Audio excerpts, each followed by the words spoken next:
Des lumières s'allument un peu partout en Europe et nous suivons heure après heure, bien sûr, le combat du peuple grec à travers le combat de ses élus face au FMI, à la Banque centrale européenne et aux institutions européennes.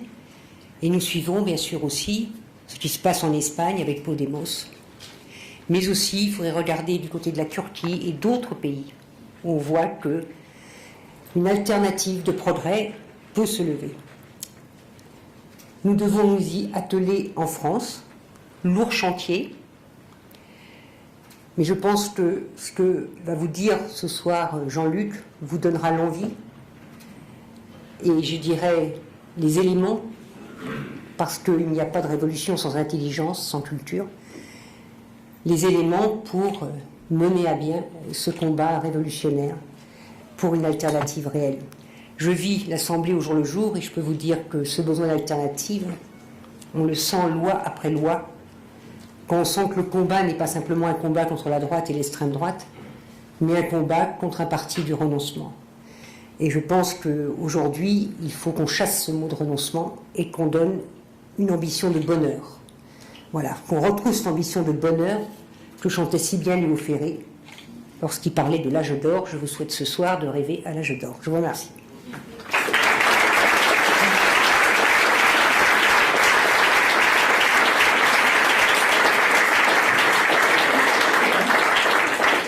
J'espère, mes amis, que... Merci Marie-Georges.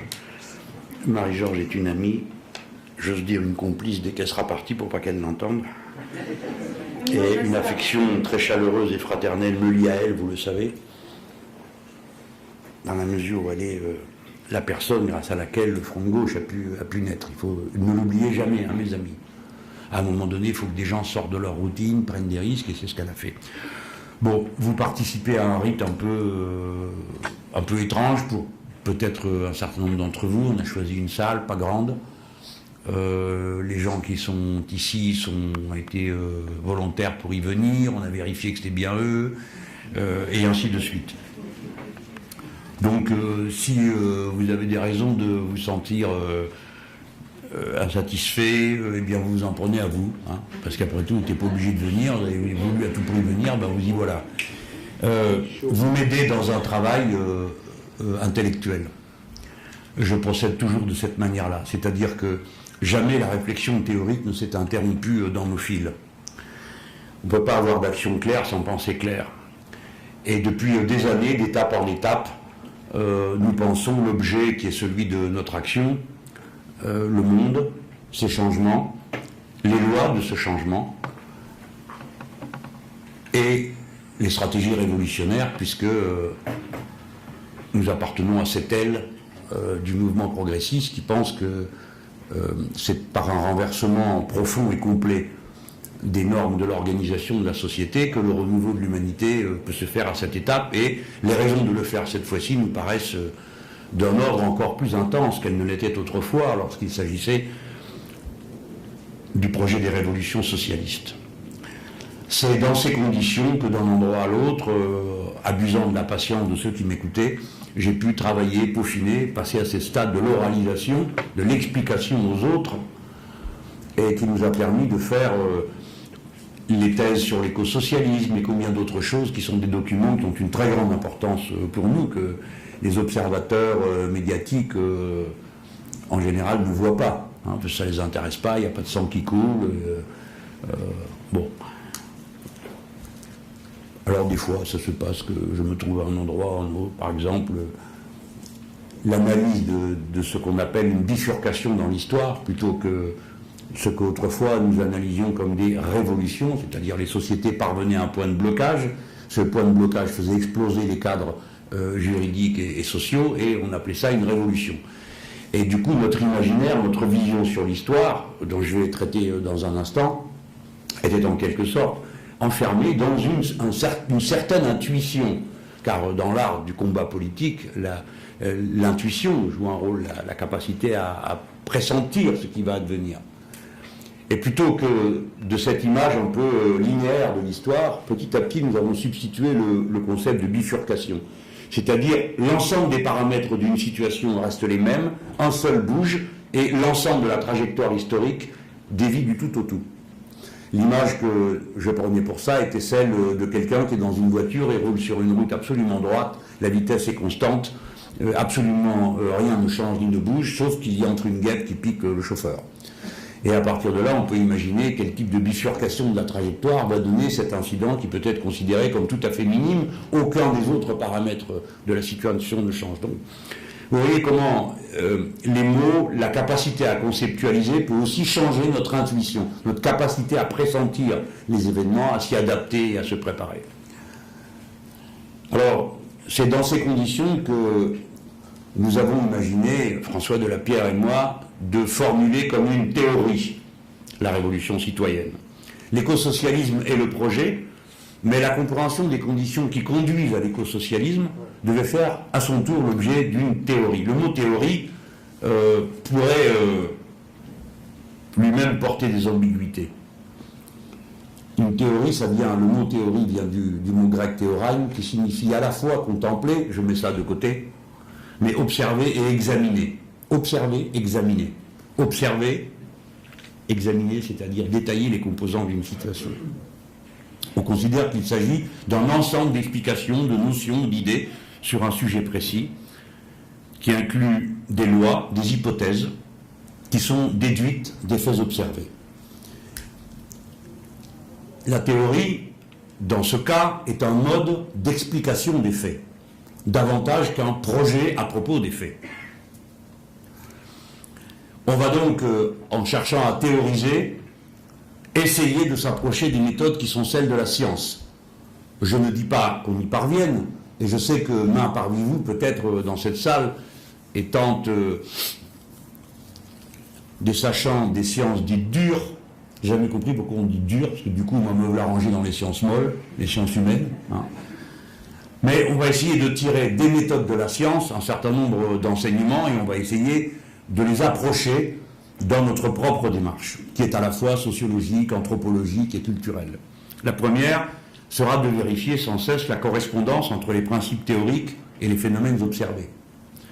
La seconde, c'est le caractère fondamental de la science, dans une certaine vision du déterminisme, je vais en parler, c'est la prédicibilité, c'est-à-dire la capacité à prédire ce qui va se produire dans la mesure où la science est fondée sur le déterminisme, et dans le déterminisme, à une condition A doit correspondre un effet B. Et enfin, cette théorie doit résister à l'expérience, c'est-à-dire qu'elle doit être capable d'intégrer les faits nouveaux que les situations pourraient faire surgir. La théorie de la révolution citoyenne se construira donc dans la durée, en se nourrissant sans cesse de travaux.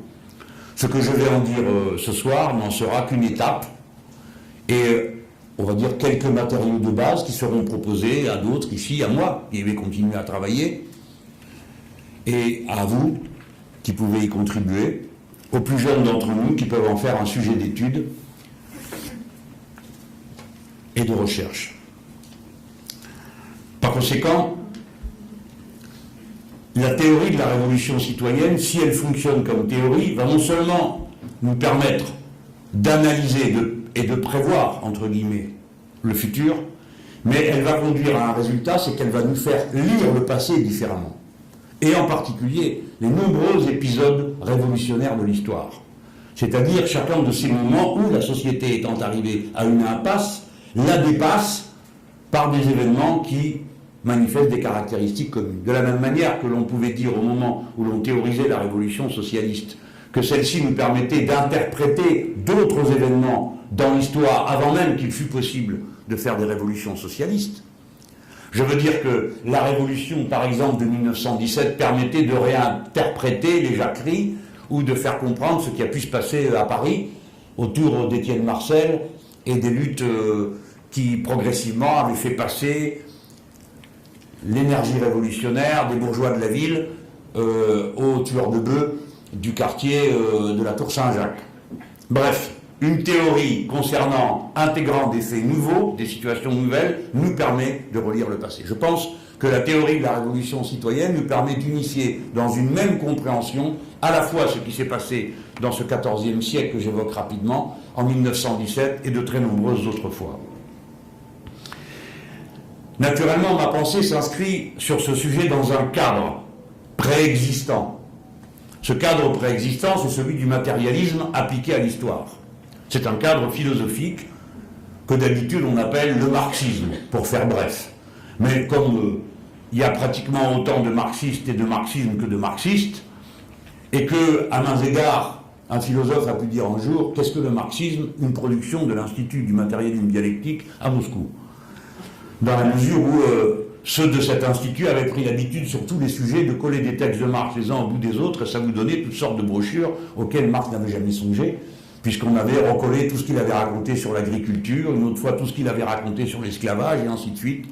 Et ceci avec une prétention théorique, et je pense que dans cette salle, en tout cas dans ceux de ma génération, quelques-uns ont eu ces précieuses brochures entre les mains, à essayer de s'efforcer d'être aussi intelligents qu'on le leur demandait. Bref, le matérialisme historique, c'est la méthode du matérialisme appliqué à l'histoire. Le matérialisme, j'ai eu l'occasion de le rappeler pas plus tard que ce matin, ne répond pas à la question pourquoi. Il ne cherche même pas à y répondre. Le matérialisme répond à la question pourquoi en disant comment. Le matérialisme se préoccupe exclusivement de dire comment les choses se passent. Et à partir du moment où il décrit comment elles se passent, c'est-à-dire quelles sont les interactions à l'œuvre, le matérialisme explique et donc trace les pistes des événements et de leur développement. Dans le matérialisme historique, on postule qu'il y a une dynamique de l'histoire.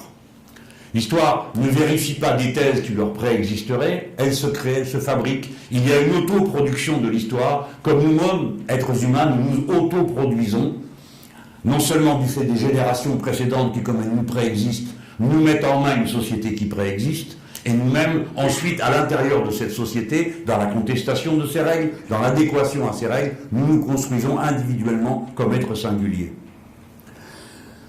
C'est résumé en quelques mots, quelque chose qui nous met à distance totale de l'idéalisme philosophique et des visions métaphysiques de l'histoire. Il n'y a pas de providence à l'œuvre dans l'histoire. Vous pouvez me demander pourquoi je vous parle de providence, mais on a connu un président de la République qui a confié la France à la providence en nous quittant, qui était Giscard d'Estaing, dans sa dernière allocution. Il n'y a pas une volonté divine qui, de l'extérieur, trace un chemin à l'humanité. Elle le trace par elle-même et par ses propres actions. Je ne dis pas qu'elle le veuille, c'est qu'elle n'en a pas le choix. Dans cette dynamique de l'histoire, on suppose, on postule, on observe que le changement est permanent. Les sociétés changent sans cesse. Non seulement le cadre général des sociétés, mais le cadre de détail. Dans la société capitaliste, les sociétés changent encore plus vite, car tous les objets du quotidien, qui sont ceux des habitudes, de l'autoconstruction de soi, tous ces objets bougent sans cesse, se renouvellent sans cesse, parce que c'est la dynamique du productivisme que d'avoir sans cesse à provoquer des frustrations pour donner des objets pour répondre à ces frustrations. On suppose que le mouvement de l'histoire s'adresse à une société d'êtres humains dont le mouvement est autonome.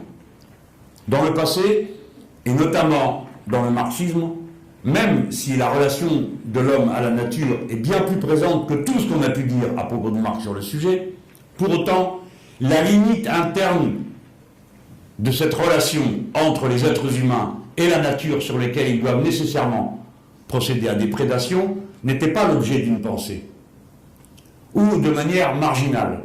Ce n'était pas la question centrale. J'y viens dans un instant. Donc, premièrement, un cadre temporel. Dans ce cadre, il y a un changement perpétuel. Ce changement concerne les relations entre les êtres humains et le niveau des développements des forces productives qu'ils mettent en œuvre pour s'approprier la nature. Dès lors, dans ce cadre temporel, il y a une loi du mouvement. On l'appelle la dialectique parce qu'elle met en relation deux éléments. Mais surtout un déterminisme qui est pensé à l'époque où Marx écrit comme purement linéaire. C'est celui de Simon Laplace.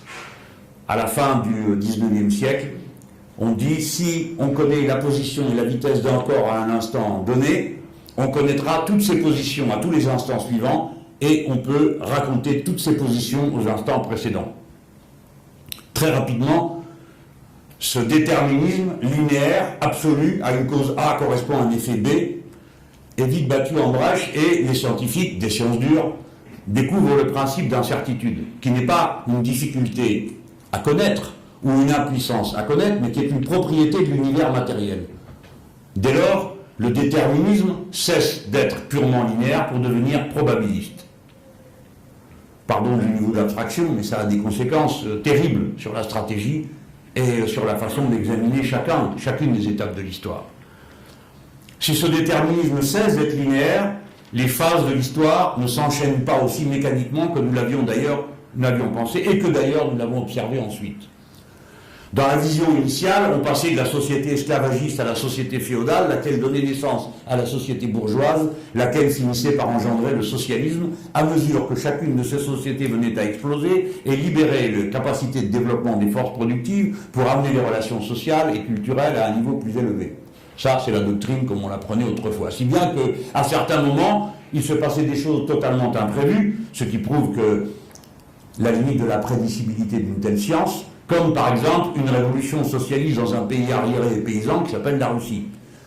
Si bien que pendant les événements révolutionnaires même, tandis que les uns disaient on va faire la révolution socialiste, les autres disent vous êtes complètement fous, ce truc n'existe pas dans le marxisme, vous allez contre l'évidence des lois de l'histoire, car nous sommes dans une société féodale, maintenant on va passer à une société bourgeoise, et donc à une démocratie bourgeoise. Et ainsi, le mouvement socialiste, qui va ensuite devenir le mouvement communiste pour une part et le mouvement socialiste pour l'autre, se déchire, et l'on voit les penseurs du socialisme russe s'affronter à ceux qui, pour finir, ont fait la révolution de 1917. Et les Plekhanov, Martov et autres, qui expliquent que ce que fait Lénine, Trotsky et compagnie, c'est du blanquisme, c'est un coup d'État, ce n'est même plus de l'avant-gardisme, c'est une pure et simple aventure, et ils prédisent des violences qui, en effet, se sont produites ensuite. Et qui ont à voir avec l'état d'arriération de la société à laquelle cette révolution socialiste est appliquée. En attendant, pour la première fois, a été conceptualisée l'idée, une idée extrêmement importante, c'est que le temps lui-même n'est pas une matière linéaire. Toutes ces choses sont venues dans la réflexion de la pensée de gauche très tardivement. Le principe d'incertitude et la polémique à son sujet date de 1905. C'est une polémique entre Niels Bohr et Einstein, Einstein disant « Dieu ne joue pas au dé ».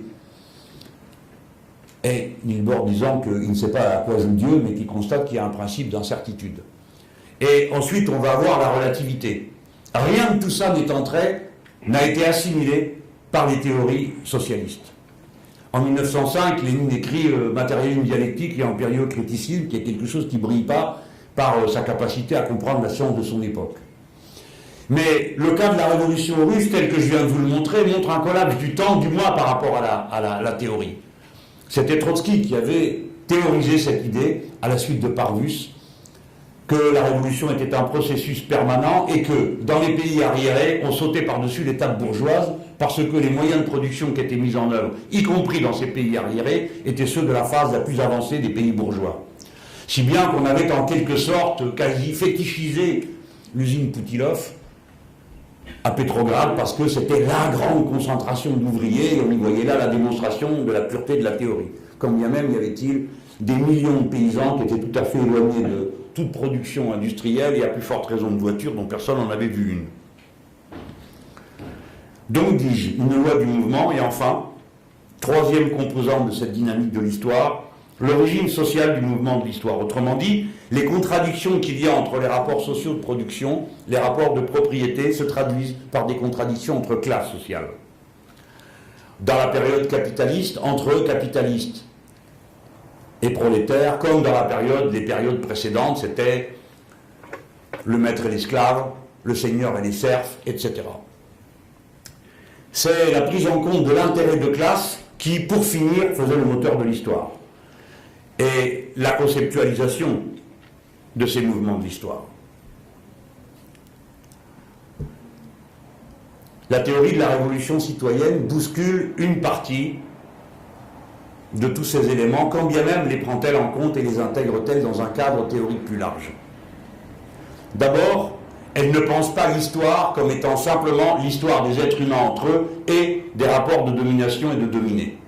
Elle les intègre comme un des moyens de comprendre ce qui se passe. Mais elle met au premier plan la relation de l'homme à la nature qui le contient. Elle part de l'unicité de l'écosystème humain qui permet la vie humaine et de l'impact de l'activité humaine sur cet écosystème. Elle postule que la première contradiction est celle qui veut que l'humanité sans cesse plus nombreuse ait besoin de faire des prédations sans cesse plus grandes sur un milieu qui, lui, ne s'élargit pas. Bref, qu'il lui faut faire une prédation en croissance permanente, tandis que le milieu, lui, a une limite, et que le monde est fini. La centralité de cette contradiction, qui n'est pas dans le marxisme, pour la raison qu'à l'époque où il écrit, même s'il aperçoit, comme il le dit dans une phrase, que le capitalisme est un mode de production qui épuise l'homme et la nature, pour autant il ne voit pas que dès lors que la nature est épuisée, il n'y a plus d'être humain. Parce que cet horizon semblait fort loin à l'époque, tellement loin. Comment imaginer? Comment pouvait-on imaginer à ce moment-là le saccage dans lequel nous vivons aujourd'hui? Que des milliers d'espèces vivantes pouvaient disparaître du fait de l'activité humaine? Comment pouvait-on imaginer qu'on passerait à une nouvelle âge géologique que l'on a appelé l'Anthropocène, c'est-à-dire la période où l'anthropos, l'homme, modifie à ce point son environnement qu'il est au fond le premier facteur de modification de cet environnement et que ça peut se retourner contre lui.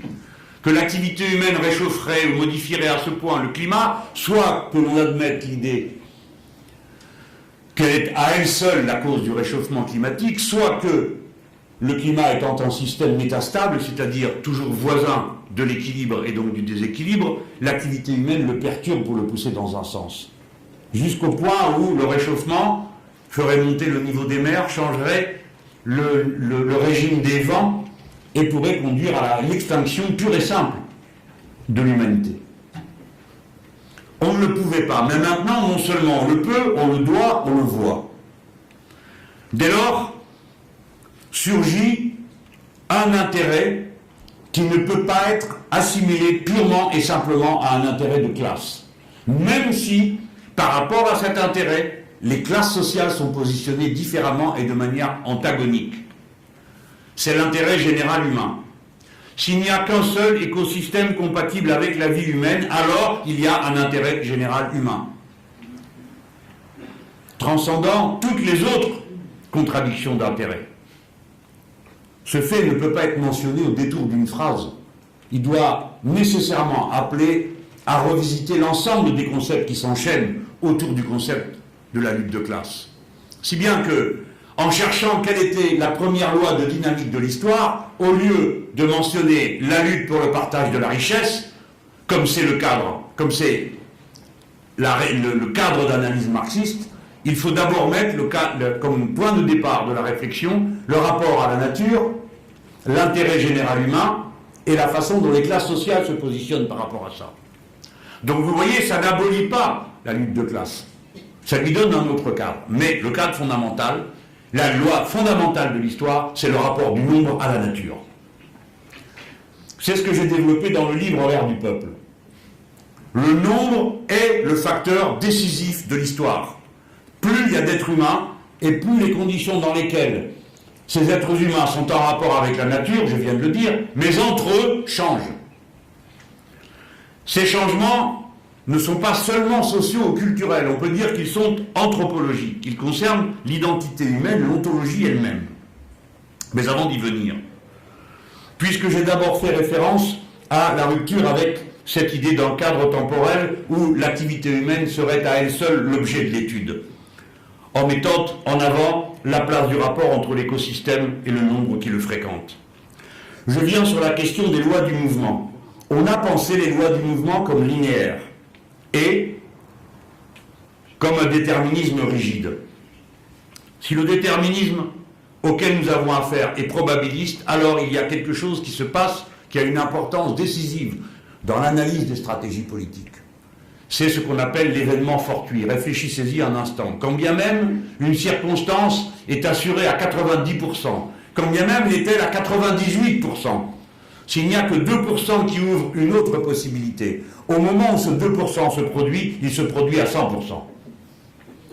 Dès lors, on voit la place singulière dans l'histoire de l'événement fortuit. Et quand vous vous retournez sur le passé, vous vous apercevez que toutes les révolutions procèdent d'un événement fortuit, et non pas d'une volonté délibérée. Jamais, nulle part, aucun parti politique, même d'avant-garde proclamé, n'a jamais déclenché une seule révolution. Les révolutions se déclenchent toujours de manière fortuite en commençant par l'effondrement des structures. Et l'effondrement des structures se révèle par un fait, l'irruption des femmes qui sont la dernière ligne de résistance de la société, de sa maintenance quotidienne sur la scène de l'histoire. La révolution de 1917 commence par une insurrection de femmes, on ne le dit jamais. C'est parce que les femmes sortent pour la journée du 8 mars, un premier jour contre l'avis du parti bolchevique et des autres partis politiques, que l'on ramasse la cosaquerie qui est censée la réprimer. Et comme elles y retournent le deuxième jour, où on leur avait pourtant demandé de rentrer à la maison, et comme elles y retournent le troisième jour, c'est là que l'ordre est donné de leur tirer dessus. Alors elles se précipitent sur les bottes des Cosaques. Et le chef des Cosaques sort son revolver, et au moment où il va tirer sur la foule, c'est un autre Cosaque qui l'abat. En 48 heures, le régime s'effondre. De même, en 1789, vous connaissez tous le déroulement. La Bastille et Lorette. Mais le vrai événement révolutionnaire, celui qui va abattre la monarchie en violant le caractère sacré du corps du roi, c'est une manifestation de femmes qui vont à Versailles à pied. Femmes dont on sait beaucoup de choses par le procès qui leur a été fait ensuite, ou qu'on a voulu leur faire parce qu'il a fallu abandonner le procès. À l'époque, la calomnie déjà avançait plus vite que la vérité. On avait dit que ce n'était pas vraiment une manifestation de femmes, c'était des hommes déguisés en femmes. Mais celles qu'on a jugées, c'était bien des femmes, des pauvresses de 16, 17, 18 ans, les bras chargés d'enfants. Elles sont allées à Versailles, et elles n'ont pas eu les bonnes manières de ceux qui se réunissaient ailleurs. Elles sont entrées dans le château à la faveur de subterfuges que je vous épargne. Mais une fois entrées, on leur a dit il faut repartir, c'est le soir. Elles m'ont dit on ne repart pas. Elles ont tué quelques gardes et un cheval. Le cheval, elles l'ont mangé. Et le lendemain, dans la nuit, vous le savez, tous les événements qui ont fait qu'à la fin, elles ont ramené le roi, la reine et la famille à Paris. À partir de cet instant, la personne du monarque cesse définitivement d'être sacrée comme l'émanation de Dieu lui-même. C'est cet événement qui va préfigurer tout le reste, la nuit de Varennes, le retour après Varennes et ainsi de suite. Bref, je ne vais pas faire le tour de toutes les révolutions, mais je voulais juste, à l'occasion de cet instant de mon discours, vous dire, regardez, comment la théorie de la révolution citoyenne permet de revisiter les révolutions du passé pour en comprendre la dynamique. J'espère qu'à mesure que mon exposé avancera, vous verrez sans cesse plus précisément cet enchaînement des faits dont la théorie rend compte. Ainsi,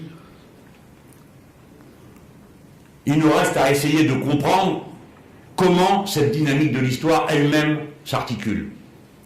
Dans l'ancien système, il y a la dialectique. Ce sont deux corps. Que se passe-t-il quand il y en a trois qui exercent une attirance, une attraction mutuelle sur les événements? C'est la théorie du chaos qui entre alors en jeu. Elle va avoir pour nous une conséquence. C'est qu'en pensant la société et son rapport à la nature comme un événement global, nous allons penser les révolutions sous un autre mot. Je n'en ai pas trouvé d'autre pour l'instant que celui que j'ai emprunté aux sciences dures. La société, le rapport des hommes à la nature fonctionne comme un système critique auto-organisé. C'est le mot que les scientifiques ont trouvé pour décrire quelque chose dont je vais maintenant vous donner une image un peu simple, comme le sont toutes les images, mais qui permettent de penser. Imaginez un petit plateau sur lequel on fait tomber des grains de sable un après l'autre. Au bout d'un certain temps, la pente sur le plateau arrive à une certaine pointe et il se produit un événement, une avalanche. L'avalanche, si vous y réfléchissez, c'est une manière avec laquelle différents points, différents grains de sable, y compris très écartés les uns des autres, se mettent soudainement en rapport les uns avec les autres pour provoquer un événement qui est leur déferlement hors du plateau. Ça va? Vous allez voir. Ça modifie complètement votre intuition après. Ces systèmes critiques auto-organisés dans la nature, là je vous donne une image d'un tas. Donc vous n'imaginez pas que les grains qui sont au milieu sont appliqués. Mais supposez que ce soit tout autre chose, un nuage de gaz, ou bien une mer humaine de milliers de gens reliés entre eux. Chaque fois que vous aurez un ensemble fermé par ces relations internes, vous aurez la possibilité d'un système critique auto-organisé. Et dans les systèmes critiques auto-organisés, peut-on prévoir l'avalanche? prévoir l'avalanche, ni prévoir son amplitude. Nous sommes donc bien sur les scénarios que nous observons dans l'histoire, où l'on ne peut prévoir ni le moment où la révolution a lieu, ni jusqu'à quelle strate de la société elle va toucher et embraser. Je ne donne pas trop d'exemples, je n'en donne pas sur le sujet parce que ça prendrait toute la soirée. Mais je vous enverrai une fois de plus au XIVe siècle pour voir comment, d'une révolution de bourgeois, on finit par une jacquerie. Et au moment où la jacquerie se généralise, bourgeois et ouvriers des villes se retournent contre les paysans. Mais il y a une importance pour nous à comprendre quel est le scénario qui décrit les mouvements des êtres humains. Et puis, si nous allons regarder ces grains de sable, nous allons découvrir comment ils s'organisent entre eux. Ici, nous allons avancer à un concept de plus. Nous allons parler des principes auto-organisateurs. Je vais encore vous donner un exemple, encore une image, encore un résumé qui a sa part de caricature. Avez-vous vu déjà, j'en suis sûr, un vol des tourneaux? C'est une figure extrêmement préoccupante. Comme un banc d'ablette dans la mer. Mais qui commande? C'est incroyable. Ils volent d'un côté, de l'autre. Et tout ça comme un mouvement d'ensemble. Qui commande? Personne. Que se passe-t-il? Le vol est en proie à des règles d'auto-organisation. Le premier oiseau décolle en poussant son cri d'alerte. Et il vole dans une direction aléatoire, face à un danger qu'il suppose. Et tous les autres s'envolent en le suivant, pensant que lui sait. Et chacun vole vers le centre du groupe. Eh bien, sans jamais s'approcher de l'autre, plus qu'à une certaine distance. Donc vous avez 1. Trajectoire aléatoire du premier. 2. Tous les autres se dirigent vers le centre du groupe. 3. Personne ne vole à moins d'une certaine distance les uns des autres. Ces 3 principes permettent de modéliser un vol des tourneaux. Tous ceux qui ont essayé de modéliser un vol des tourneaux en essayant de décrire les paramètres de vol de chacun des oiseaux ont donné par ordinateur davantage les mouvements de l'armée rouge que ceux d'un vol des tourneaux. Ce n'est qu'en dernière minute qu'un scientifique a essayé ça, comme son temps d'utilisation, de disponibilité de l'ordinateur s'achevait, qu'il a mis ça avec quelques règles d'auto-organisation. Donc vous voyez, là où nous devions nous contenter de la dialectique et de la contradiction qu'il y avait entre les rapports sociaux de production et le caractère de la propriété, on fait intervenir plusieurs autres paramètres que je viens de vous décrire. Et qui tous procèdent de l'idée d'une entité globale. Est-ce vrai ou non? C'est le point sur lequel je viens. Là où on se contentait d'observer les relations de classe autour des relations juridiques de la propriété des moyens de production, la théorie de la révolution citoyenne part du nombre. Considérant que plus les êtres humains sont nombreux, plus ils doivent faire des prédations, je l'ai dit à un instant, et ces prédations ont un impact sur eux-mêmes. Mais ce n'est pas tout. Leur nombre produit mécaniquement, sans que personne ne l'ait voulu davantage qu'un quelconque étourneau, produit mécaniquement une série de conséquences qui modifient l'identité humaine. D'abord, c'est que quand on est très nombreux, on se retrouve au même endroit. Et il y a un changement complet entre les petites hordes d'individus perdus dans une nature immense qui les dominait et qui semblait inépuisable, et les immenses concentrations urbaines, car quand les êtres humains se rapprochent, ça s'appelle une ville, qui d'ailleurs ne peut même plus être appelée une ville, car ce qu'on appelait une ville, c'était la différence avec la campagne, et on allait en ville, alors qu'aujourd'hui, on va dans la nature. Ce n'est plus, le mot ne décrit plus la chose. Ces immenses conurbations, ces immenses ensembles où, quand vous arrivez dans le Nouveau Monde, vous dites, mais où est le centre-ville? Et les gens vous regardent. De quoi parle-t-il? C'est comme si, en arrivant à Massy dans l'Essonne, vous disiez, où est le centre-ville? Personne n'en a entendu parler.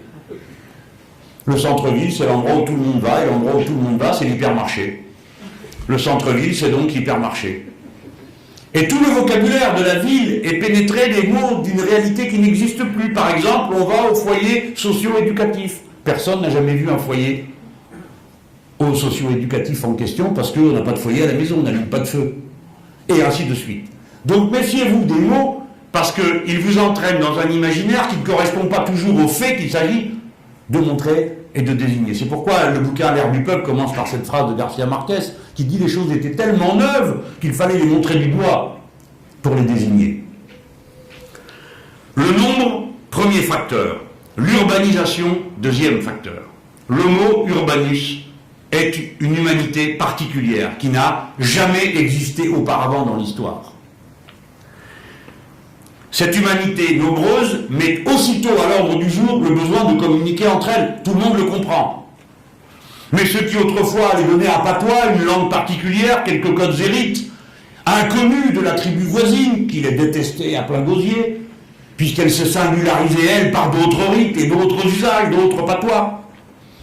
Situation dont on connaît une forme extrême avec les naturels de Papouasie Nouvelle-Guinée qui sont entre deux montagnes, et quand on leur disait mais on les a découverts un jour, c'est vraiment le mot, personne ne pouvait bouger là-dedans. Ils étaient entre deux montagnes et personne ne les avait vus parce que d'un côté on voyait une montagne et de l'autre aussi. Et un jour les frères Hillet, en montant pour aller chercher de l'or, évidemment, c'était leur motivation, il n'y avait rien d'archéologique ou d'anthropologique, ils tombent sur tous ces gens qui sont là. Bref. Il y a un petit film qui est très intéressant qui s'appelle First Contact. Les frères Hillet ont sorti les images de ce premier contact. Bouleversant. Mais en attendant, quand on demandait aux gens, on disait, mais vous ne pensiez pas qu'il y avait d'autres gens? Ils disaient, si, on voyait du feu. Au loin, on voyait la fumée. Mais on ne pouvait pas y aller parce que pour sortir de chez nous, il fallait passer sur le territoire des autres et nous jeter des pierres et on s'entretuait. Là, on parle d'autre chose. Quelque chose où tout le monde, où chacun est relié à tout le monde. Chacun est relié à tout le monde. Vous me direz, mais ça a toujours été le cas dans n'importe quel groupe humain. Oui, mais la dépendance de chacun aux autres transite par toute une machinerie sociale. On retrouve le concept de développement des forces productives à cet instant, qui fait que quand vous êtes à Lima, kilomètre 40, si l'eau est coupée à Lima, kilomètre 2, il n'y a plus d'eau à Lima, kilomètre 40. D'ailleurs, il n'y a pas de nom pour appeler Lima kilomètre 40, sinon Lima kilomètre 40. L'urbanisation met l'humanité en réseau et la fait dépendre des réseaux jusqu'au point de transformer les êtres humains eux-mêmes en composantes du réseau. Mais avant de pointer la connexion et la mise en réseau comme le fait anthropologique majeur, il faut aussi noter un autre changement radical de la condition humaine. C'est l'alphabétisation. Parce que l'alphabétisation, c'est la communication possible avec les autres, à distance, mais c'est aussi la communication qui va à la frontière du temps. On peut lire ce qui a été écrit autrefois, quand bien même ceux qui savaient et qui ont écrit ne sont plus là. L'alphabétisation rompt le cycle de la tradition orale qui fait dépendre la survie du groupe des anciens qui savent. Et quand ils n'y sont plus, ils n'y sont plus. Et l'expérience doit être prise à zéro, sauf si quelqu'un se souvient de ce que disaient les anciens. Mais dans cet ordre des choses, du rapport du présent au futur, on voit que le passé est le fait essentiel, central. Si vous connaissez ce qui a eu lieu, alors vous êtes mieux préparé pour le futur. Et combien de sociétés rurales se décrivent dans une méfiance absolue du futur? Ce qui est stable, ce qui est bon, ce qui est juste, c'est le passé. Et c'est pourquoi, chez les Indiens précolombiens, vous avez tant de représentations des groupes tournés vers le passé. C'est-à-dire physiquement regardant derrière eux et non pas devant. Devant étant l'incertain. Notre civilisation, à l'inverse, non seulement est entièrement projetée sur le futur, mais n'a pas d'autre choix, car les objets dont vous vous servez pour accomplir les actes les plus essentiels de votre existence changent sans arrêt. Et si vous vous référiez à ce que vous savez du passé pour savoir ce que vous ferez demain, vous ne pouvez rien faire. Il est impossible de déduire quel bouton appuyer sur une machine à laver le linge si vous vous référez seulement à ce que vous avez pu entendre dire à propos du lavage du linge dans la rivière. Vous ne pouvez pas téléphoner si seulement vous vous référez à ce que vous avez appris à faire avec le téléphone à cadran. Et ainsi de suite. Je pourrais multiplier les exemples de cette sorte. Je prends ces deux-là parce qu'ils ont le mérite de la simplicité, quoi qu'il soit discutable. Mais cette civilisation tournée vers le futur exige donc une intensification des liens qui permettent de savoir comment on se comporte. Car les êtres humains ne se comportent que conformément à ce qu'ils doivent faire faire aux autres, comme les étourneaux. Lisez Jean-Paul Kaufmann sur un sujet, on pourrait prendre le linge, puisqu'il a fait un bouquin sur le thème, mais ce qui m'a le plus fasciné, c'est le livre qui s'appelle « Regard d'homme, corps de femme ». Et ce livre décrit la pratique des seins nus sur la plage.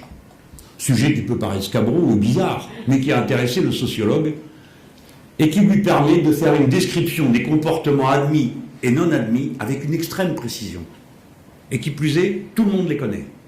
Tout le monde. Mais ils ne sont écrits nulle part et personne ne les a jamais indiqués à personne d'autre.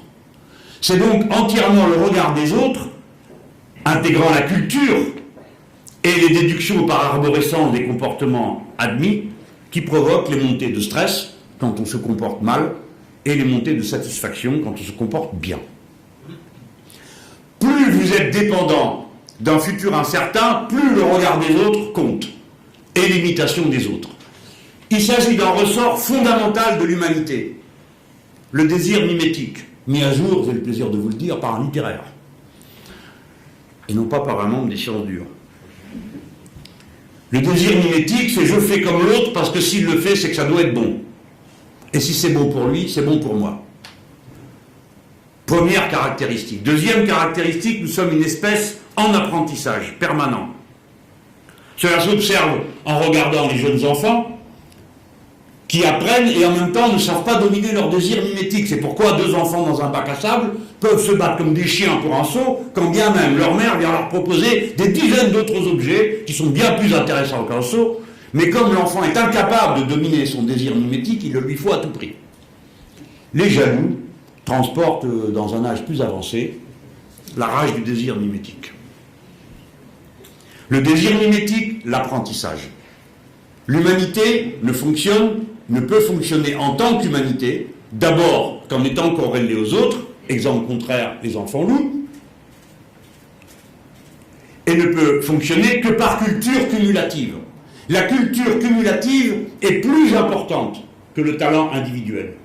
Autrement dit, on ne peut pas comprendre ce qui s'est passé il y a 50 000 ans quand tout d'un coup ont explosé les moyens techniques et matériels que l'on a observés à cette époque, si on se réfère seulement au changement génétique qui s'est en effet produit à cette époque.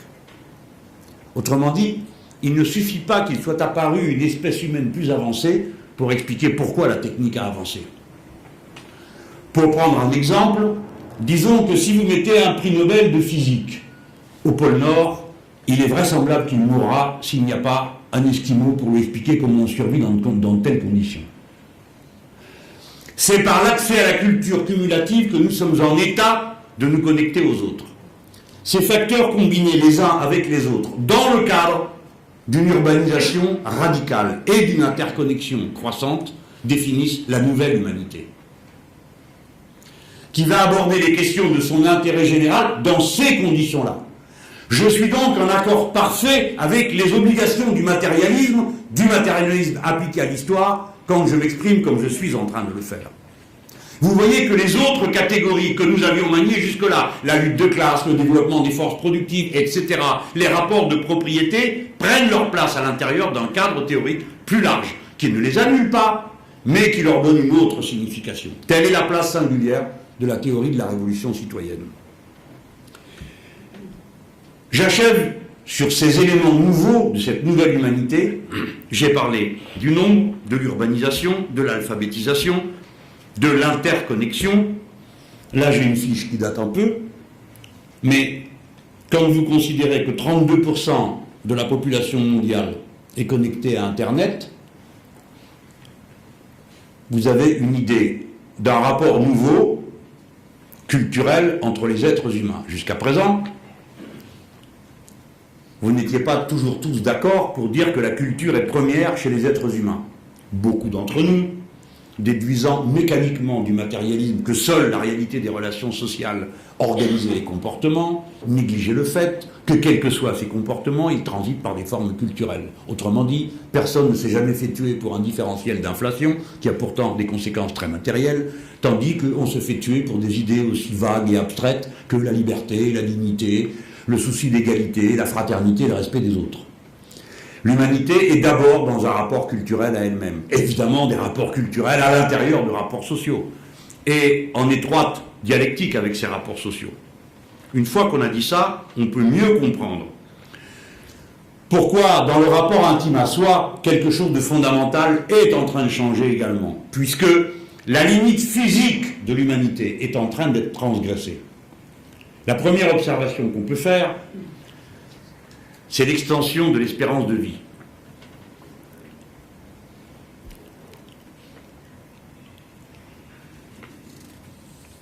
Voilà. En 1950, l'espérance de vie moyenne dans le monde était de 47 ans. Elle est aujourd'hui de 69 ans. Ce n'est pas la même humanité. Celle qui peut prolonger son existence, donc son savoir cumulatif, du simple au double pratiquement.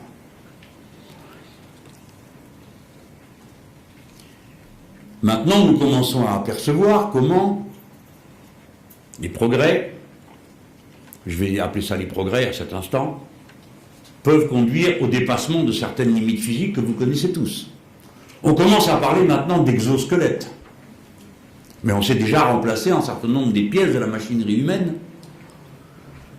par des artefacts. Ceci va nous changer complètement. Et on peut penser que la génomie, un jour ou l'autre, mettra à l'ordre du jour la fin de la mort. Il y a déjà des gens qui écrivent sur le thème.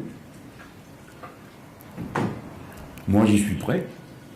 Je suppose qu'on doit finir par s'ennuyer. J'en suis pas sûr. Je ne sais pas de quoi il s'agit. Mais j'avais tellement aimé lire Condorcet, qui se cachait, qui était d'ailleurs condamné à mort, écrire un beau texte pour expliquer pourquoi un jour l'humanité vaincrait la mort. Condorcet. Il est vrai que lui croyait à l'éducation. Mais en tout cas, ce que l'on aperçoit, c'est comment une aptitude physique cesse d'être un destin. Une bonne image de ce changement peut venir de la réflexion sur la contraception. Car ça change tout. Pendant des millénaires, les femmes, qu'elles le veuillent ou non, ont enfanté. Et de cet enfantement, il est résulté toutes sortes de conséquences sociales, culturelles, et d'abord pour elles, puisque tout enfantement comporte une part de risque, et donc d'interruption de la chaîne qui se fait à travers le corps des femmes. J'ai pensé que c'était une bonne comparaison pour montrer ce que peut être la rupture du moment où une aptitude physique cesse d'être un destin social. Si vous veniez apprendre que vous ne mourrez plus,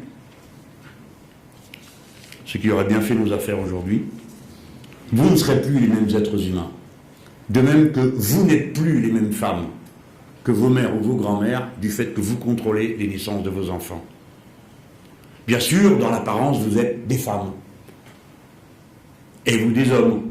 Mais en réalité, ce n'est pas votre corps qui vous définit dans ce que vous êtes. C'est votre savoir et les moyens dont vous disposez pour vous auto-gouverner. Ça va m'amener à quelques concepts maintenant. Alors, une fois qu'on a posé ces lois générales, j'espère l'avoir fait de manière aussi ordonnée que possible et, si possible, pas trop longuement. Je vais essayer, tout ça paraît clair, après on mettra des chiffres pour qu'on voit, les gens aiment beaucoup les chiffres. Et puis après tout, pourquoi pas? On a inventé les chiffres pour établir des relations entre les choses, ce qui est quand même le début du matérialisme. 1, on a du mal, 2, on comprend mieux, et ainsi de suite. Je ne sais plus où j'ai lu qu'on avait inventé vraiment les maths et les stats pour calculer l'impôt qui était dû sur les parties que la crue du Nil changeait. Hein?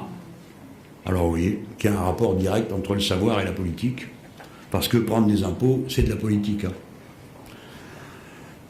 Donc on a un cadre. Nous voici maintenant sur deux mots, révolution et citoyenne. Révolution, je pense qu'on peut s'accorder assez rapidement pour le définir. Non pas dans une essence de la révolution, mais en décrivant à quoi elle aboutit. Au moins trois choses. Le changement de l'ordre politique, qui commande comment et pourquoi.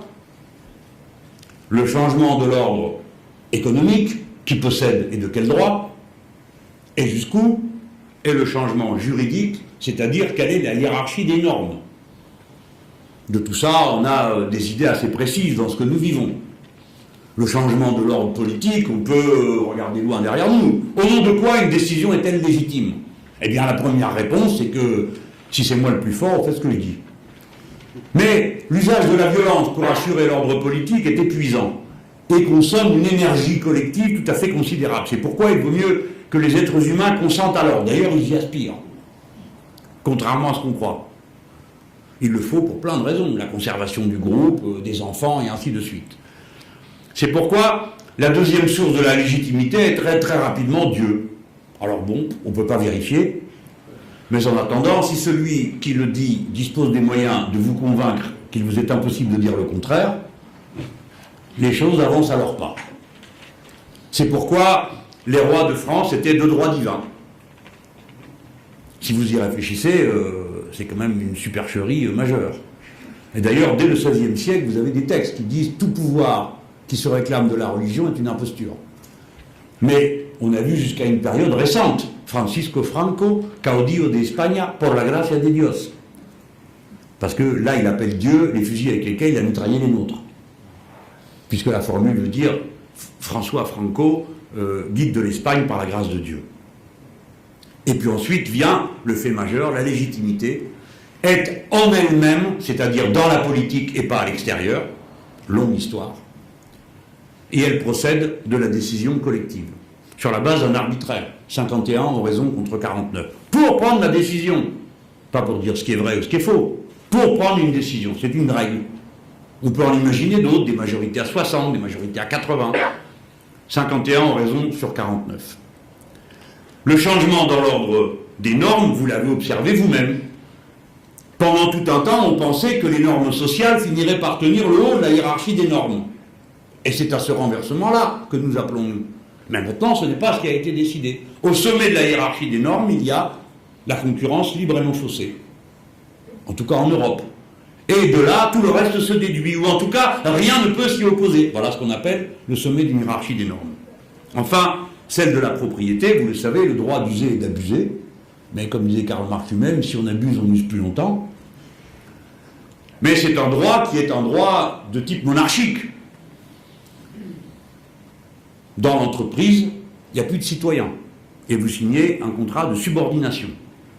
On voit que l'élan qui a conduit les sociétés à s'auto-gouverner s'arrête à certaines portes, notamment celle des entreprises, où est produite la richesse et où se nouent les principales contradictions de la société. La révolution citoyenne est donc un renversement de ces trois dimensions de la réalité de la collectivité humaine. Dans un instant, on y revient. Mais en attendant, elle va devoir arbitrer, la révolution citoyenne, sur la part de l'intérêt général par rapport aux intérêts particuliers. Et contrairement à la vieille formule qu'on utilisait dans ma jeunesse, si vous avez bien compris le début du raisonnement, l'intérêt général n'est pas l'intérêt du capital. On voulait dire à cette époque que les idées dominantes étant les idées de la classe dominante, l'intérêt général, idée en elle-même, ne pouvait être que celle de la catégorie dominante. C'est pourquoi on disait l'intérêt général et l'intérêt du capital. Mais à présent, la formule se retourne. L'intérêt général, c'est tout sauf l'intérêt du capital. Car l'intérêt du capital est un intérêt particulier qui porte une logique, la logique productiviste, qui effondre l'écosystème, etc. Ça, c'est la formule en général. Mais dans le capitalisme de notre époque, financiarisé pour les raisons que je n'évoque pas à cet instant, mais que vous connaissez tous, qui fait qu'une masse financière gigantesque, sans contrepartie matérielle, circule dans le monde et l'organise, la tendance fondamentale du capitalisme va à l'inverse de ce qu'elle a été pendant toute une période de son histoire. Le capitalisme avait intérêt à la fin de toutes les entraves qui limitaient sa circulation, et notamment celle des marchandises. Le capitalisme marchait donc avec la démocratie parce qu'elle avait besoin du grand nombre pour porter ses intérêts. La loi du capitalisme actuel est exactement à l'inverse. C'est-à-dire que si la société est intégrée à l'intérieur d'un ordre globalitaire, un ordre sans bord, un ordre où tout est intégré à la norme dominante, tout, êtres et choses, en même temps, la pente qui est prise est celle du refus de la règle. Il faut que cela puisse circuler de manière libre et non faussée. Dès lors, le capitalisme, en détruisant toutes les règles, doit se concentrer sur la destruction de la source de toutes les règles. Il y a une source à toutes les règles, le peuple, le collectif. La source de toutes les règles, c'est la loi. La loi, c'est les citoyens qui la promulguent. Par conséquent, il y a une opposition frontale entre l'aspiration à l'auto-gouvernement, au contrôle de soi, au contrôle du collectif et la nature du capitalisme de notre temps. Ceci me met sur le seuil du deuxième mot. Pourquoi cette révolution est-elle citoyenne et non pas seulement socialiste? D'abord parce qu'il faudrait dépoussiérer ce qu'est une révolution socialiste. C'était une révolution qui avait un programme socialiste. Déjà, disons que ça fait deux choses, le programme socialiste et la révolution. On supposait d'une manière assez métaphysique qu'une classe sociale, du fait de son seul mouvement, en se libérant des rapports de domination, libérerait l'humanité tout entière et produirait les idées de cette libération. Cela ne s'est pas produit, mais j'en fais pas le procès à ceux qui l'ont professé pendant tant de temps, et j'en ai fait partie. Je veux dire que ces révolutions avaient un programme socialiste. La révolution citoyenne intègre les tâches du socialisme, c'est-à-dire le primat du lien social sur tout autre lien, et du partage de la richesse, et de la mise au sommet des normes, de la hiérarchie des normes, le droit de chacun à vivre, et pas seulement à survivre. Donc d'accéder à un ensemble de biens que la société est capable de produire. Mais ce qui va m'intéresser sur le mot citoyen, c'est le mécanisme qui conduit à la citoyenneté. Pour que, en conformité avec la règle qu'impose le matérialisme historique, on fasse procéder les choses du mouvement des relations, et non pas d'une idée qui serait préalable. La citoyenneté naît, comme la Bible sort du foie, de la relation humaine. Car, je vais citer, ça sera la seule fois où je citerai quelqu'un, Godelier, pour dire la règle de base qui crée une communauté humaine, ce n'est pas la famille, dit Godelier, l'anthropologue, sociologue. Ce n'est pas la famille, contrairement à ce que l'intuition suggère. On s'imagine un petit groupe humain qui a des enfants, et donc voilà la famille et la société qui commence. Non, dit-il. Ce qui crée la communauté humaine en tant que communauté, c'est les règles qu'elle se donne. Et ces règles, elle se les donne avec des raisons très précises, qui n'est pas simplement de prendre des règles. C'est d'assurer la souveraineté du groupe sur son territoire et sur ses membres. Ainsi, le premier moteur qui va mettre en mouvement ces groupes d'êtres humains qui vont accumuler une expérience et une culture, comme je l'ai dit tout à l'heure, en s'observant les uns les autres et en se transmettant leur savoir, c'est la volonté de dominer soi-même et les autres, et le territoire sur lequel on est. Dominer, souveraineté, contrôler, maîtriser. La souveraineté est à la base de la communauté humaine. Ce n'est pas un supplément d'âme. Et dès lors, quand aujourd'hui nous traitons de la souveraineté nationale, entendant pour nous la souveraineté populaire, nous ne faisons rien d'autre que de nous articuler avec les mouvements les plus profonds que nous enseigne la connaissance de l'anthropologie. Ce n'est donc pas une idée que nous amenons de l'extérieur, parce qu'elle serait par elle-même supérieure. Non, nous lui proposons son accomplissement. La démocratie jusqu'au bout est l'accomplissement jusqu'au bout du ressort initial à la souveraineté. Et cette souveraineté que l'on peut décrire comme auto-gouvernement, autodétermination, évidemment, elle marche aussi bien pour l'individu que pour le collectif. La souveraineté sur soi, c'est donc repousser la main qui vous domine, le mancipium, c'est l'émancipation. Mancipium, la main qui vous domine, qui est sur vous, la main du maître, la main du père. L'émancipation individuelle et l'émancipation collective procèdent d'un seul et même mouvement dans la vision de la révolution citoyenne. Voilà comment, au total, surgit la doctrine de l'écosocialisme. Mais jusque-là, je ne l'ai pas évoqué. Il n'y a pas besoin de doctrine de l'écosocialisme pour que tout ce que je viens de décrire se mette en mouvement, s'enchaîne comme de cause à effet, dans un rapport probabiliste, je l'ai dit, c'est-à-dire qu'on n'est jamais certain que ça a vraiment lieu. Jusque-là, il n'y a pas besoin d'un horizon, d'un projet. Ces choses s'auto-alimentent et se mettent en mouvement toutes seules. L'écosocialisme est la doctrine qui en rend compte en proposant un projet. Projet conforme aux aspirations fondamentales des mouvements que je viens de décrire. La doctrine de l'écosocialisme reprend l'ancienne doctrine socialiste et la formule dans de nouveaux termes. Premièrement, il n'y a qu'un seul écosystème compatible avec la vie humaine. Dès lors, il y a un intérêt général humain.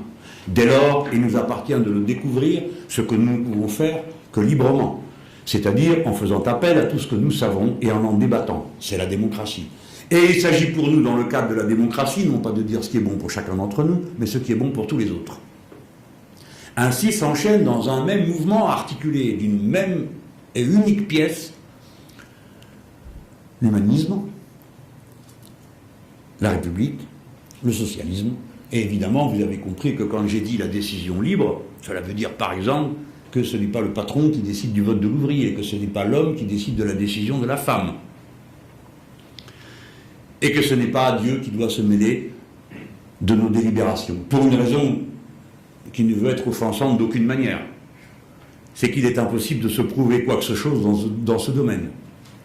Autrement dit, il ne peut venir sur la table que ce qui peut être argumenté. On ne peut pas argumenter le dogme, on ne peut pas argumenter la foi, il s'agit d'un sentiment. Certains diront d'une névrose, d'autres d'un sentiment, les autres d'un élan profond du cœur. Mais peu importe, nous n'avons pas à en débattre, nous n'avons pas à en connaître, ce n'est pas notre affaire. Ne peut venir sur la table que ce qui se discute. Et qu'est-ce qui peut se discuter? Ce qui peut se nier.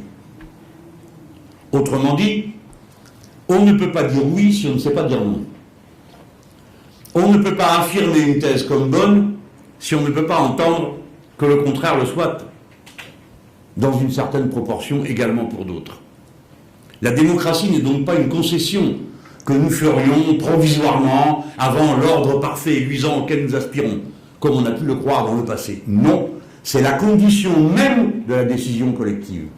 Il faut qu'elle soit contradictoire. Et si elle ne l'est pas, alors elle ne peut pas être bonne, elle ne peut pas être juste, car on ne l'a pas éprouvée à la preuve du contraire. J'ai résumé l'écosocialisme et je crois avoir montré à cet instant le lien qu'il y a entre la théorie de la révolution citoyenne et l'écosocialisme comme l'accomplissement de cette révolution citoyenne. Maintenant, je finis sur la stratégie révolutionnaire. Comme pour la théorie elle-même, je ne prétendrai pas qu'il n'y manque pas un boulot. Mais il y a des choses que nous devons observer et poser comme étant centrales.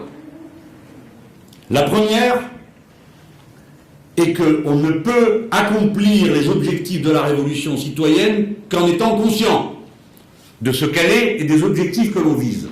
Autrement dit, passer de la révolte à la révolution. Et pour cela, il y a un point de passage obligatoire. C'est de rompre le consentement à l'ordre établi. Rompre globalement, mais rompre intimement. Il faut accepter le conflit. Il faut renoncer à l'immaturité puérile de ceux qui, en toutes circonstances, réclament du consensus. Le consensus ne sert strictement à rien.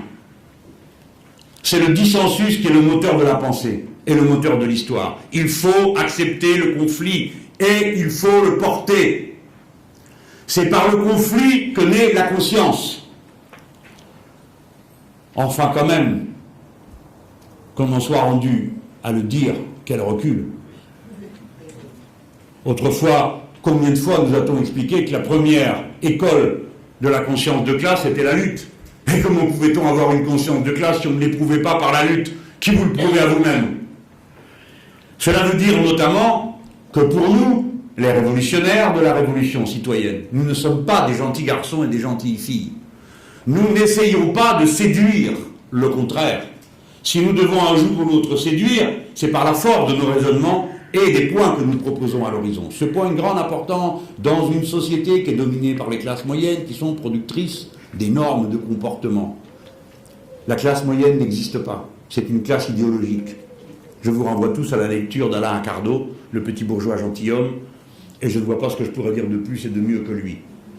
La classe moyenne est celle qui pense par définition être inscrite dans une rationalité consubstantielle à sa position sociale.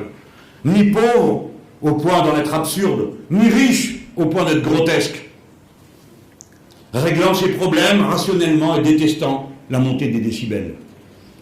Une catégorie sociale qui n'a aucune ambition sociale et que des ambitions individuelles parce qu'elle pense que le chemin le plus court pour la réalisation d'ambitions sociales collectives, c'est l'accomplissement des ambitions individuelles. Au point qu'elle va confondre souvent jusqu'à son métier avec des dons. Et il lui arrive de ne pas me supporter. Parce que je suis la négation du consentement et que je le fais exprès. Je dis je pour vous détendre maintenant, mais bon, c'est ce que faisait Chavez, c'est ce que tout le monde fait quand il déclenche un processus révolutionnaire ou qu'il participe à un processus révolutionnaire. Il faut maintenir la flamme allumée, et vous ne la maintenez allumée que par la contradiction, que par le conflit, parce que le conflit n'est pas malsain. Ce qui est malsain, c'est de ne pas assumer le conflit, de ne pas le voir, de le refuser, car nécessairement, pour le refuser, il faut l'étouffer. Mais ça n'empêchera pas d'exister. C'est pourquoi je dis que c'est une attitude puérile et que je plains beaucoup ceux qui y croient, à supposer qu'ils y croient, parce que le consensus a pour fonction essentielle de maintenir l'ordre. Et que donc vouloir le consensus n'est jamais neutre, ni socialement, ni politiquement. Ça, c'est le point 1. Rompre le consentement, jusque dans l'ordre intime. C'est pourquoi la critique politique et le projet de la révolution citoyenne est un projet culturel. Je le résume d'une phrase. J'ai dit au camarade Chavez, si on a fait tout ça pour qu'à la fin, chacun puisse avoir de la chirurgie esthétique et un 4x4, je rentre chez moi. Il ne peut pas y avoir de révolution citoyenne victorieuse qui ne soit en même temps une révolution culturelle qui lutte contre tous les mécanismes de mise en place du monde à travers le consentement à certains comportements ostentatoires. La classe moyenne n'existe pas, elle n'existe qu'à travers ses consommations. Et c'est à travers ces consommations, ces modes, ces usages, comme autrefois au Moyen-Âge, celui-ci avait le droit de mettre un chapeau pointu et des chaussures pointues et pas l'autre, eh bien c'est à travers ces manifestations-là qu'elle s'auto-définit. Par conséquent, la révolution citoyenne est une révolution culturelle, celle des modes de vie, et pas seulement le mode de production, celle des modes de consommation, et pas seulement le mode de répartition. On ne peut pas dissocier l'un de l'autre, on ne peut pas dire on verra après. Commençons par faire la révolution à laquelle nous aspirons et après on verra. Non, c'est la même chose, c'est le même mouvement. C'est la même critique implacable qui doit être faite pour faire naître l'ordre nouveau.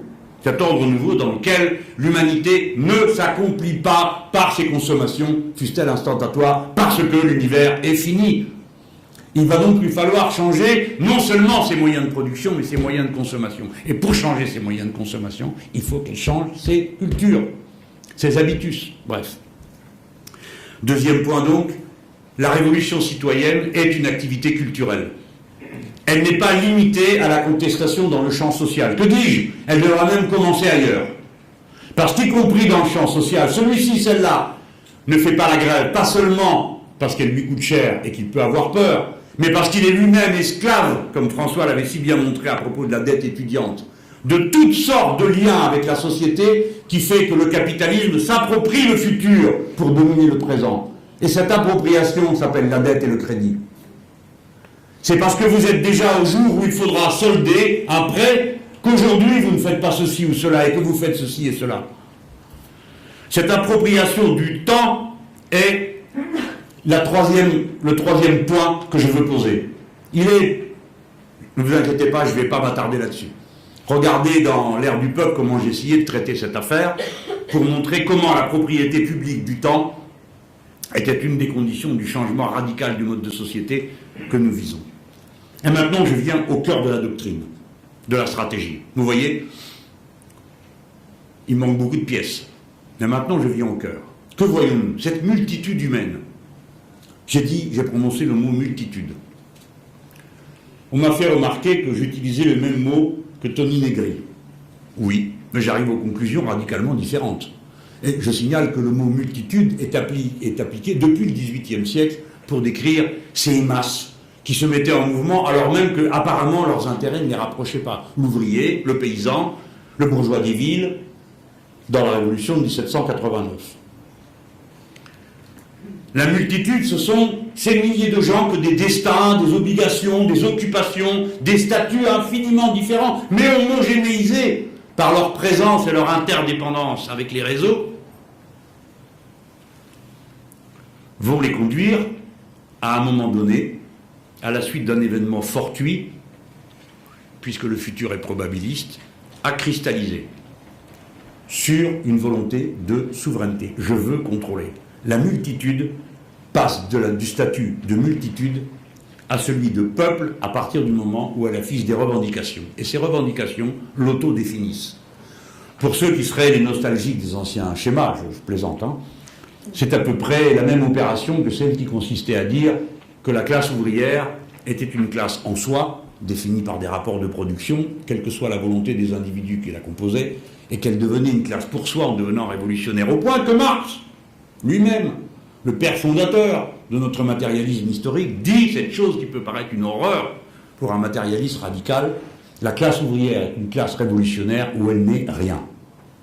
Ainsi faisait-il dépendre d'un fait subjectif, le sentiment révolutionnaire, la volonté révolutionnaire, la définition d'une situation réelle dans des rapports sociaux réels. Par conséquent, vous voyez que je suis dans les pas du maître davantage que ceux qui déduisent mécaniquement tout des rapports sociaux de production pour résumer toute l'histoire à la contemplation de la feuille de paye.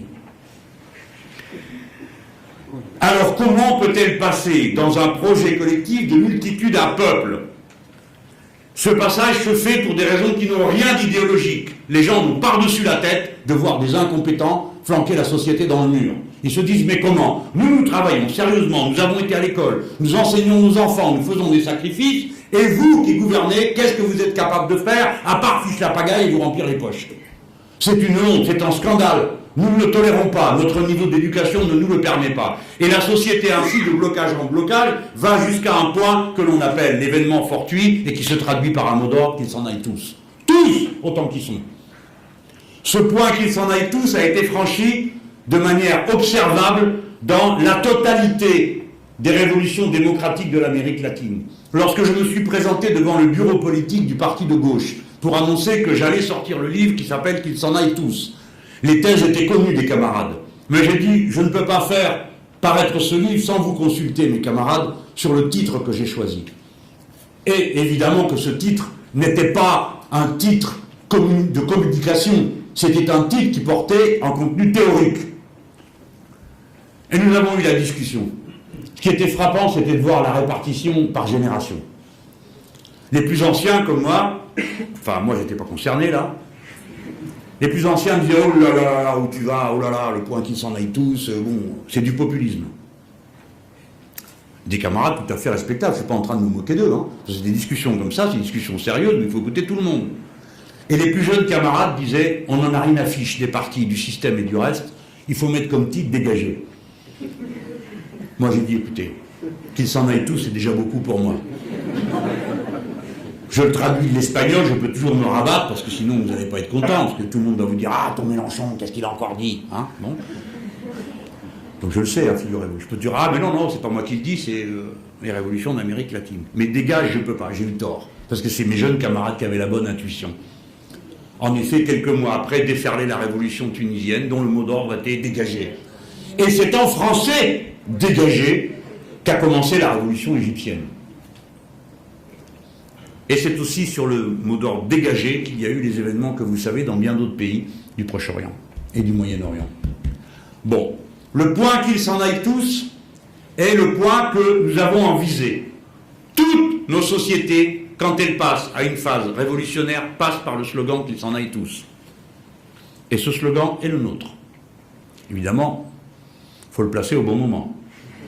C'est-à-dire dans les moments qui correspondent à ce qui est compréhensible et jouable par le grand nombre. Par exemple, dans une élection. Et c'est là que je viens au fond.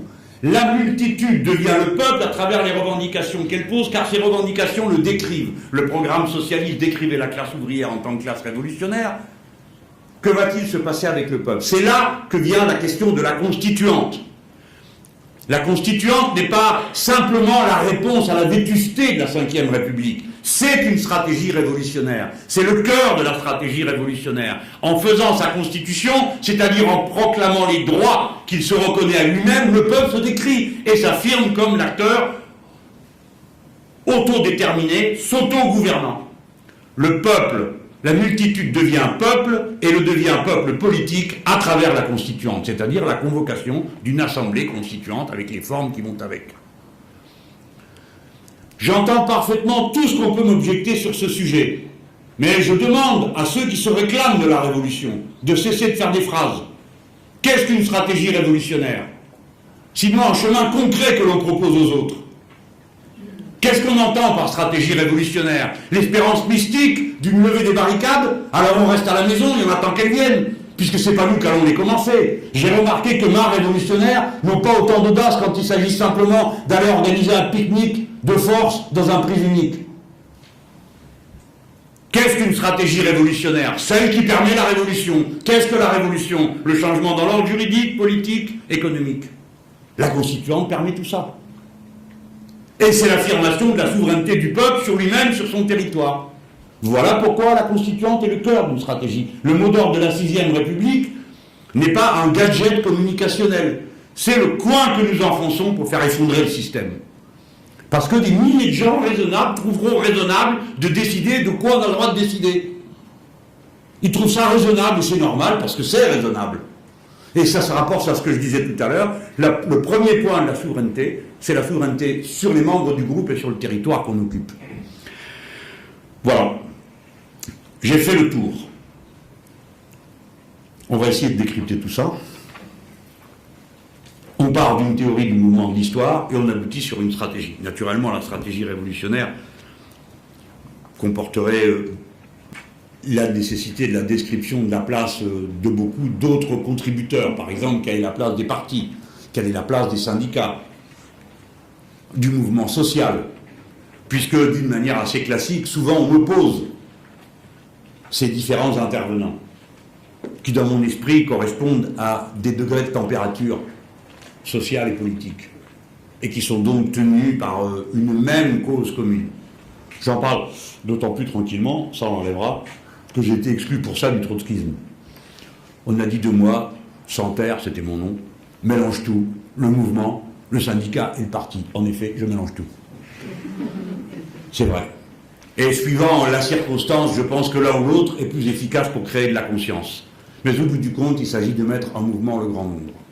Nous sommes dans un moment passionnant de l'histoire, extraordinairement dangereux, pour les raisons qui tiennent à la dégradation de l'écosystème. Comme vous le savez, les choses vont très vite, bien plus vite que le rythme des discussions. Mais aussi pour des raisons politiques. Les sociétés comme les nôtres sont fracassées par la dissociété. Jacques Généreux a eu une expression extraordinaire pour décrire la dynamique interne de ces sociétés. C'est-à-dire qu'au lieu de fabriquer du lien social, comme toutes les sociétés de tous les autres âges de l'humanité, celle-ci, du fait du mode particulier qu'a revêtu le capitalisme financier transnational, provoque de la dissociété. C'est-à-dire, en même temps qu'il accumule les êtres au même endroit, fabrique entre eux des relations qui les séparent les uns des autres. Ce moment établit une contradiction épouvantable entre la richesse accumulée et les moyens mis à la disposition du grand nombre. Des sociétés comme les nôtres, en particulier chargées d'histoire, de l'histoire républicaine, ne peuvent pas supporter le néolibéralisme jusqu'au bout. Elles ne le peuvent pas. Cela ne se produira pas. Auparavant, il faudra un collapse. Soit une dictature, soit une guerre, soit une autre catastrophe pour l'imposer de force. La culture cumulative des Français, quand bien même sont-ils tous des râleurs, quand bien même comportent-ils un nombre considérable de racistes et d'imbéciles, ce qui est souvent la même chose. De toute façon, il y a un fond commun qui fait que nous sommes le seul peuple qui dit, pour reprocher à quelqu'un ce qu'il est en train de faire, « Ah, mais si tout le monde faisait comme vous, où est-ce qu'on irait ?» Ce qui veut dire en creux que ce qui est bien, c'est ce que tout le monde peut faire, et ce qui est mal, c'est ce que certains seulement peuvent faire. Que voulez-vous, c'est une culture populaire. Je donne cet exemple, je pourrais en donner dans d'autres sociétés. Mais je le crois important pour bien comprendre pourquoi notre société va aller au point qu'ils s'en aillent tous, et elle s'en approche. Évidemment, l'ordre dominant, l'ordre médiatique est la deuxième peau du système, tend continuellement à faire croire que les choses vont, et que ça va s'arranger, que ça va se faire, et que c'est en train de se faire, on aperçoit la fin de la crise, depuis tantôt 40 ans, le bout du tunnel, ça s'est appelé, et maintenant c'est l'inversion de la courbe qui se renverse, ou je ne sais plus quoi. Enfin, ça n'a pas une grande importance, de toute façon ça ne se produit pas. Bien. Et donc, comme on a vu les sociétés d'Amérique latine s'effondrer sous les coups du néolibéralisme du FMI qui est en train de sévir à nouveau, eh bien, on verra en Europe cette déchirure se produire. Et donc, les formes traditionnelles d'organisation, les formes spontanées d'auto-organisation, toutes seront emportées par cette vague. Toutes. Toutes celles qui, si peu que ce soit, touchent à la conservation du système seront emportées. C'est pourquoi le moment qui vient est intéressant, parce que c'est celui qui va voir émerger les formes d'auto-gouvernement, de souveraineté particulière, que nous appelons, nous, le mouvement citoyen. Dans la stratégie révolutionnaire de la révolution citoyenne, la structure de base, c'est l'Assemblée citoyenne. Et cette Assemblée citoyenne, elle est d'autant plus nombreuse, d'autant plus ouverte que la température est élevée. Pas seulement celle de l'air, évidemment, la température sociale. Et les interconnexions sont élevées. J'ai postulé, il fallait bien prendre un exemple pris dans les sciences dures, qu'on observerait l'émergence d'un phénomène révolutionnaire à l'augmentation des communications. Eh bien, grâce au téléphone qui vous espionne tous, on a pu établir ce paradoxe. On pourrait penser que les gens communiquent d'autant plus qu'ils sont éloignés. Autrement dit, qu'on téléphone davantage à la campagne qu'à la ville. C'est faux. C'est en ville qu'on téléphone le plus. On pourrait postuler que le concret l'emporterait dans la relation entre les individus sur le virtuel. Autrement dit, que vous seriez plus proche des gens de votre rue que des gens avec qui vous êtes sur Facebook. Non. Le virtuel aujourd'hui est plus concret que le concret. Et vous en avez chacun une expérience personnelle. Votre rue est un réseau où vous ne connaissez personne ou à peu près. Quand on est en ville, hein. Je ne dis pas dans les charmantes bourgades de l'Oise, des Yvelines ou de l'Essonne, les petits et encore. Hein. Vous ne connaissez pas votre voisin de palier. Vous ne connaissez pas vos voisins de rue. Par contre, vous connaissez vos amis de Facebook. Il n'y a pas moyen d'y échapper. Ni à eux, ni à ce qu'ils mangent, ni à leurs anniversaires, qui vous remplissent votre écran, et ainsi de suite. On voit que, à ce moment-là, les interconnexions proposent un concret plus important que le concret lui-même. Et donc, c'est de ce côté-là que les choses vont se passer. Mais d'abord, c'est la formation d'une agora spontanée. Cette agora spontanée, c'est le mouvement citoyen. Je sais bien, tout le monde n'a pas Internet, on me l'a dit 10 fois. Je parle avec beaucoup d'amis pour essayer de comprendre comment fonctionne Facebook en ville et à la campagne. C'est pas du tout pareil, les réactions ne sont pas les mêmes, les délais ne sont pas les mêmes. Mais en attendant, si on pense en termes de révolution, et si on y pense non pas comme une avant-garde qui se présenterait pour révéler un projet au grand nombre, mais comme le résultat du mouvement du grand nombre, c'est ce qu'on disait autrefois dans le marxisme, il devait y avoir 3-4 marxistes dans la salle, qui se rappellent de ça. On disait que la classe ouvrière et le parti étaient l'accoucheur de l'histoire. Hein, parce qu'il réalisait la nécessité. Engels avait trouvé une phrase qui ne veut rien dire, mais qui est magnifique. Il disait « Le contingent réalise le nécessaire ». Bon, nous, jeunes gens, on se grattait la tête pour savoir qu'est-ce que ça pouvait bien vouloir dire que le hasard réalisait la nécessité. Bon, voilà. Donc nous sommes de cette école. Nous croyons que le processus révolutionnaire est autonome, qu'il se noue dans des faits sociaux indépendants de la volonté des gens qui l'animent. Et évidemment, ça passe par une structure. Réfléchissez-y. Qu'est-ce qu'un soviet? Pour les plus vieux, les autres ne savent pas de quoi je parle, mais... Qu'est-ce qu'un soviet? On dit, les soviets. Alors on disait, les soviets, c'était les ouvriers, quoi. Ben, pas du tout. Dans la Révolution, les soviets de paysans, les soviets de marins, les soviets de ci, les soviets de là, ce sont des assemblées citoyennes. Ce sont des gens qui se réunissent pour décider ce qu'on fait. En l'occurrence, les soviets de soldats décidaient qu'on ne se battait plus. Bon, c'était une décision qui avait quand même un impact direct sur leur quotidien. On peut dire que toute l'histoire des révolutions est faite d'assemblées citoyennes. Je demande à chacun de ceux qui peuvent m'apporter des contributions sur ce thème de me les fournir, aussi bien dans l'histoire, je ne le fais pas à cet instant, mais j'ai été chercher jusque dans le Moyen-Âge. Mais dans le contemporain, j'ai demandé comment se faisaient les assemblées citoyennes en Grèce. Parce qu'on m'a dit qu'il y a des assemblées citoyennes. Ils ont organisé des dispensaires et tout ça. Mais comment ça s'est passé? Qui les a convoqués? C'est là qu'arrive l'événement fortuit. Avant, tout le monde allait manifester au centre-ville.